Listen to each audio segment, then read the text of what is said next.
Today, I will be presenting my research on social media use and mental health among college students. My name is Kirsten Affleck. This is for Social Work 220, the statistics class. Off we go. The research question guiding this study is, what is the relationship between time spent on social media and mental health outcomes among college students? Based on prior research and observations, my hypothesis was that college students who spend fewer hours on social media each day would experience better mental health outcomes. Specifically, I predicted they would have lower anxiety and depressive symptoms, higher life satisfaction, better emotional well-being, and a greater sense of social support. Here's a quick breakdown of the variables in my hypothetical study. The population is college students. The independent variable, or the factor that we think influences outcomes, is time spent on social media measured in hours per day. The dependent variables, or outcomes, include anxiety, depressive symptoms, life satisfaction, emotional well-being, and perceived social support. We also controlled for age, gender, and year in school to reduce potential confounding factors. For this study, I created a hypothetical dataset in SPSS. Participants were undergraduate students aged 18 to 24, recruited via email and classroom announcements. Participation was completely voluntary, and everyone provided consent to ensure ethical standards were followed.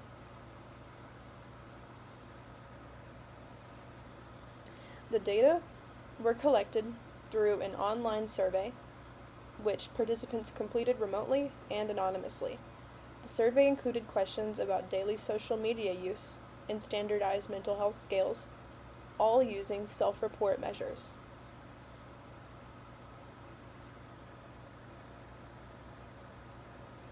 To give a quick overview of the data types, social media use was measured on a ratio scale since it is continuous hours per day.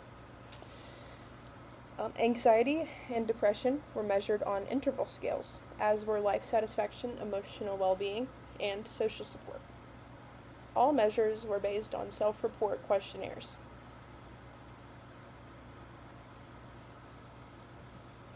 The method I used for analysis was multiple linear regression. This approach is appropriate because all of the variables are continuous.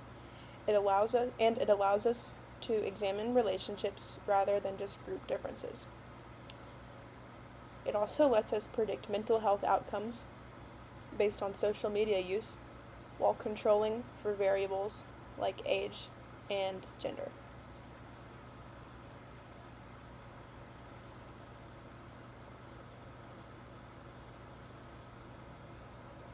The results supported the hypothesis. Higher social media use was associated with higher levels of anxiety and depression. Conversely, levels of anxiety, it was linked to lower life satisfaction, emotional well-being, and perceived social support. All of these relationships were statistically significant, meaning the trends we observed are unlikely to be due to chance.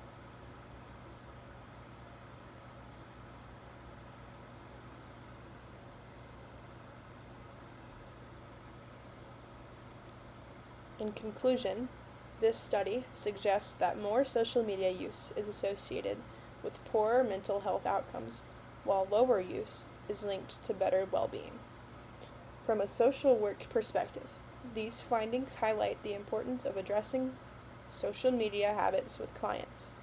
Social workers can promote balanced technology use and integrate this understanding into interventions aimed at supporting student mental health.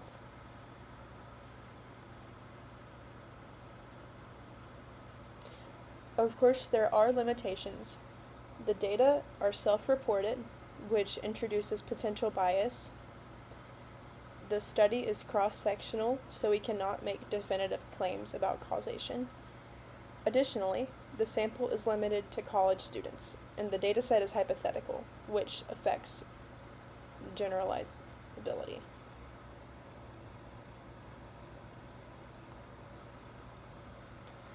The main takeaway is that social media use is significantly related to mental health, making awareness and thoughtful intervention an important component of social work practice for students.